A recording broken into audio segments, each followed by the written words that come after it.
नमस्कार, मैं हूं अखिलेश पांडे और आप देख रहे हैं सी न्यूज़ भारत। वक्त हो चुका है न्यूज़ बुलेटिन का। खबरों के इस बुलेटिन में सबसे पहले हम बात करेंगे प्रयागराज की, जहां चुनाव को सकुशल संपन्न कराने के लिए उप जिलाधिकारी ने मतदान केंद्रों का किया निरीक्षण। वहीं आगे खबर सरगुजा से है, जहां भारी संख्या में ग्रामवासी पहुंचे मंत्री आवास। साथ ही आगे खबर विदिशा से है, जहां जबलपुर जोन के महाप्रबंधक सौरभ कुमार गुप्ता ने किया विदिशा रेलवे स्टेशन का दौरा। और भी तमाम खबरों पर आइए विस्तार से करते हैं चर्चा। खबर ग्वालियर से है, जहां बीज विकास निगम के अध्यक्ष मुन्ना लाल गोयल ने केदारपुर बस्ती में गरीब आवास कॉलोनी के विकास कार्य अवरुद्ध होने को लेकर महापौर शोभा सिकरवार पर विकास कार्यों की फाइल दबाने का आरोप लगाया था, जिस पर आज महापौर शोभा सिकरवार ने पलटवार करते हुए कहा कि मैंने कोई विकास कार्यों की फाइल नहीं दबाई है और मुन्ना लाल गोयल द्वारा झूठ बोलने के साथ गलत प्रचार किया जा रहा है, जबकि सच्चाई ये है कि भाजपा के लोग ही विकास कार्यों में रोड़ा अटका रहे हैं। आपको बता दें कि पूर्व विधायक और वर्तमान में बीज विकास निगम के अध्यक्ष मुन्ना लाल गोयल द्वारा बीते दिनों रोज नगर निगम मुख्यालय पर महापौर शोभा सिकरवार के खिलाफ धरना प्रदर्शन किया गया था। मुन्ना लाल गोयल ने आरोप लगाया था कि केदारपुर बस्ती में बनने वाली गरीब आवास कॉलोनी के विकास कार्यों के लिए भाजपा सरकार ने 4 करोड़ रुपए से अधिक की राशि मंजूर की है। वहीं इस पर आज महापौर शोभा सिकरवार ने प्रेस वार्ता पर क्या कुछ कहा, आइए आपको सुनाते हैं। ब्यूरो रिपोर्ट, सी न्यूज़ भारत।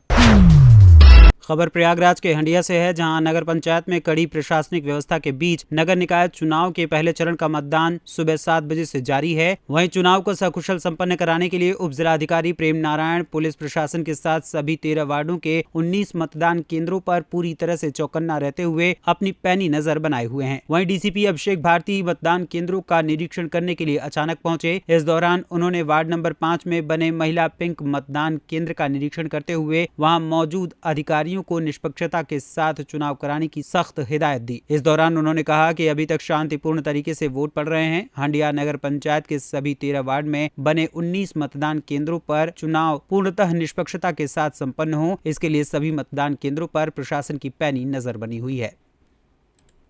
प्रयागराज से सी न्यूज़ संवाददाता रणविजय की रिपोर्ट।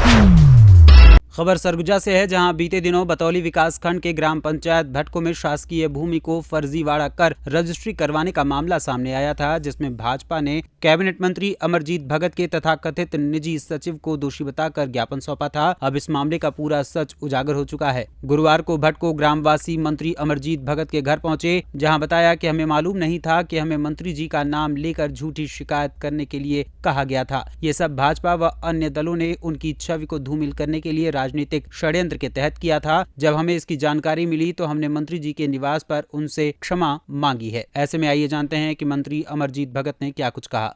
क्या बात है? सांच को आँच किया,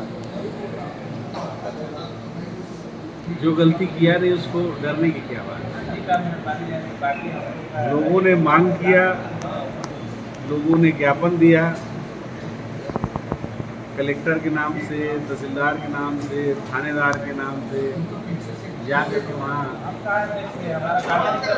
जो जमीन का पट्टा बना है सरकारी जमीन का, उसके बारे में जांच होना चाहिए। और सीधे सीधे पे आरोप लगाया गया कि मंत्री जी के सहपर हो रहा है। तो मुझे भी बड़ा अटपटा लगा कि इस प्रकार का जो है आरोप एकाएक किस प्रकार से लगा रहे हैं। मैंने तत्काल उस पर एक्शन लिया और जिला प्रशासन को कहा कि इसका निष्पक्ष जांच करें। और जिस प्रकार से मांग भारतीय जनता पार्टी एवं अन्य तथाकथित लोग मांग कर रहे हैं कि और जगह भी हुआ है, तो मैंने पूरे विधानसभा सहित पूरे जिले में इस प्रकार की जहाँ जहाँ भी शासकीय जमीन का पट्टा बने उसका जांच करके और कठोर कार्रवाई करने को निर्देश दिया। अब गेहूं के साथ घून भी पिसा जाता है, उसमें से कुछ लोग उस दायरे में नहीं आते हैं, उनकी वो नाम से भी नोटिस कटा है। आज पूरा गांव उठ करके आया है कि हमको नोटिस मिला है, इससे हमको बचाया जाए। तो हमारे लिए तो बहुत धर्म संकट की स्थिति हो गया है कि अब एक तरफ जांच का निर्देश भारतीय जनता पार्टी के आंदोलन और खुद स्वयं ग्रामीण जाकर के जांच की मांग की है। इसमें किस प्रकार से इस मामला का पट्टाक्षेप किया जाए और कौन सही है कौन गलत है। इसमें से कई लोग उस जमीन में काबिज है, खेती बाड़ी कर रहे हैं और उसमें दस्तावेज में शासकीय पट्टा से जमीन प्राप्त दिखा रहा है। मैं अभी अधिकारियों को बुलाऊंगा और उनसे चर्चा करूंगा कि जांच में उन बिंदुओं का ख्याल रखा जाए। ग्राम पंचायत भटको। अच्छा, क्या हो गया था? आप लोग कहाँ आए हैं? आज क्या हो गया? अभी तो आज तो मंत्री जी के यहाँ आए हैं। पहले क्या हो गया? पहले वो थोड़ा ज़मीन वाला कुछ मामला था कहीं है ना, तो उसी के चक्कर में थोड़ा सा फिकरबाजी हो गया था, उसको थोड़ा राजनीतिक रंग दे दिए है ना, इसलिए हम थोड़ा मंत्री जी के पास आए थे। अभी जो जांच हो रहा है उसमें हम लोग का 3-4 पीढ़ी 5 पीढ़ी से आदमी जो कमा खा रहा है ना, वो भी उसके दायरे में आ रहा है और परेशानी हम लोग का पूरा गाँव को हो रहा है, इसलिए हम लोग मंत्री जी के आए थे। इसमें मंत्री जी का नाम आ रहा था कि मंत्री जी लिखवा लिए पूरा जमीन। नहीं, ऐसा कुछ नहीं है। वो कहा है उसको जो है कि बीजेपी के कार्यकर्ता लोग उसको बनाए थे, हम लोग उनको बुलाए भी नहीं थे ना, उनका नाम भी नहीं दिए, जो दिए हैं वो गलत है। आप गांव वाले तो नाम ले रहे थे। अरे गाँव वाले मंत्री जी भी ऐसे किया नहीं लिए हम लोग नाम, ऐसे ये है कि कहीं फर्जी कहीं हुआ है ना, तो इनका नाम इसमें नहीं है मंत्री जी का। तो हम लोग आज क्या करने आए हैं? आज तो मंत्री जी से हम लोग माफ़ी मांगने आए हैं और हम लोग यही बोल रहे हैं कि भाई हम लोग का रक्षा कीजिए, जिसमें जो है बहुत ज़्यादा फंस रहे हैं। क्या हो गया था बताइए राम प्रसाद जी। जो ग्राम पंचायत भटको में जो कुछ लोगों के द्वारा फर्जी पट्टा ऑनलाइन दिखाया गया, इसके लिए गांव वाले शिकायत किए थे और शिकायत किए थे तो फिर जांच में भी जांच टीम गए थे भटको में, वहाँ पर जांच भी किए तो 6-7 जने को कंफ्यूजन में भी लिया, जो वास्तविक चीज़ दिए थे उसको भी बताया गया। लेकिन बाद में जो गाँव वाले का कई जने का जिससे 100-150 मैं पूछा तो 60-70 का ही बोले जिसमें ना नोटिस बना हुआ है। तो इसीलिए हम मंत्री जी से भी मांग भी कर रहे थे कि पब्लिक के जो अन्यथा कई पीढ़ी से काबिज है उनको परेशान मत हो, ऐसा आप व्यवस्था बना दीजिए। हमको का यही मांग था, इसीलिए यहाँ आए थे। पहले तो मंत्री जी के ऊपर आरोप लगा रहे थे पूरा गांव नहीं, को। मंत्री जी के ऊपर जैसे नहीं, हम लोग के द्वारा नहीं लगाया गया है। जैसे कोई बोल दिया है कि मंत्री के पास काम कर रहे हैं। मंत्री के पास हो तो काम कर ही रहे थे, लेकिन मंत्री जी के ऊपर सीधा आरोप नहीं लगाया है। भले कोई दूसरा बोल दिया होगा, गाँव वाले की तरफ से इस टाइप का नहीं है सीधा मंत्री जी का आरोप। सरगुजा से सी न्यूज़ संवाददाता रिंकू सोनी की रिपोर्ट।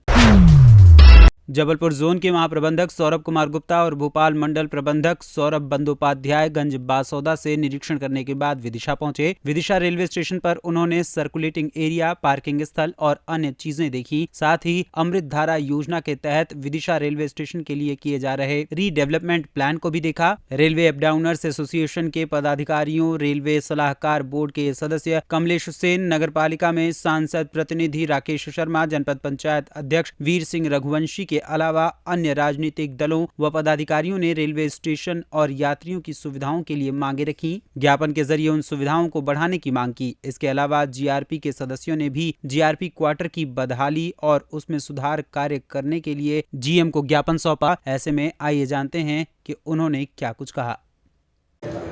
कल भी हम लोगों ने इंस्पेक्शन किया था, कल कोटा डिवीजन में किया था, और इंस्पेक्शन का मेन पर्पस तो यही होता है कि पहले हम सेफ्टी को देखते हैं कि सेफ्टी ठीक से इंश्योर हो रही है कि नहीं हो रही है ट्रेन में, ट्रेन की पंक्चुअलिटी कैसे है, उसकी एमिनिटीज़ कैसे हैं, स्टाफ की क्या हालत है, और साथ ही साथ आजकल जिसका बहुत आजकल जोर है वो अमृत भारत स्टेशन का है, उसका प्लानिंग कैसे है, कैसे एग्जीक्यूट होगा, कैसे उसको अच्छा बनाया जा सकता है, कम टाइम में किया जा सकता है।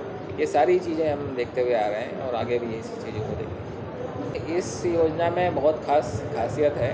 अगले आने वाले 1 साल में आप देखेंगे कि स्टेशन का स्वरूप बदल जाएगा। जो बिजली हमको ख़रीदना पड़ती थी उसके जगह हम यहाँ सोलर पैनल लगाने वाले हैं, इससे बिजली का उत्पादन होगा।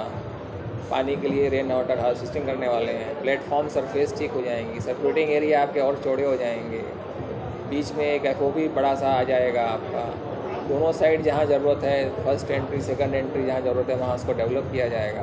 इससे बहुत सारे नए काम हैं जो किए जा रहे हैं। टॉयलेट अच्छे हो जाएंगे, ये सब काम जो है जो स्टेशन के हिसाब से जहाँ जो ज़रूरत है उसके हिसाब से प्लान किए जा रहे हैं और एग्जीक्यूट किए जा रहे हैं। विदिशा बासुदा में कुछ निश्चित राशि इसके लिए तय हुई है, कितना इससे काम होना है? ये राशि डिपेंड करता है कि इसमें कितना पैसेंजर आते हैं, कितना फुटफॉल है, क्या इंपॉर्टेंस है, डिस्ट्रिक्ट हेडक्वार्टर है कि नहीं, रिलीजियस क्या इंपॉर्टेंस है, ये सब देखते हुए हर स्टेशन में करीब करीब 10 से 20 करोड़ के बीच में खर्चा आता है।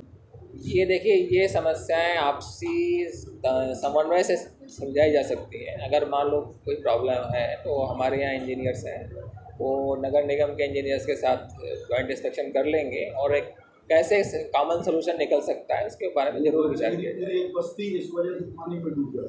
हाँ, तो उनके साथ देखिए इसका साइट पे मुआयना करके क्या तरकीब से, क्या उपाय से उसको ठीक किया जा सकता है, वही साइट पे डिसीजन लेना पड़ेगा। प्लेटफॉर्म का नंबर 4 बना है, उसमें बुकिंग विंडो बंद है 2-3 साल से, और वेटिंग हॉल नहीं है वहाँ पर वेटिंग के लिए, जबकि आधा शहर वहाँ पर। तो आपको बताया अभी जो योजना बन रही है उसमें सारा ये विचार किया जा रहा है, उसमें निश्चित रूप से इसे देखा जा रहा है,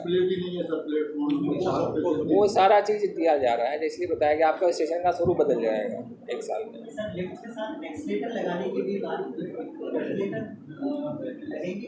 जहाँ जहाँ मैंने बताया पैसेंजर फुटफॉल ज़्यादा है, हर चीज़ का जो क्राइटेरिया होता है कितने पैसेंजर हम सर्व करते हैं, तो उसका एक क्राइटेरिया है, उसी हिसाब से वहाँ एस्केलेटर लगाए जाते हैं, लिफ्ट लगाई।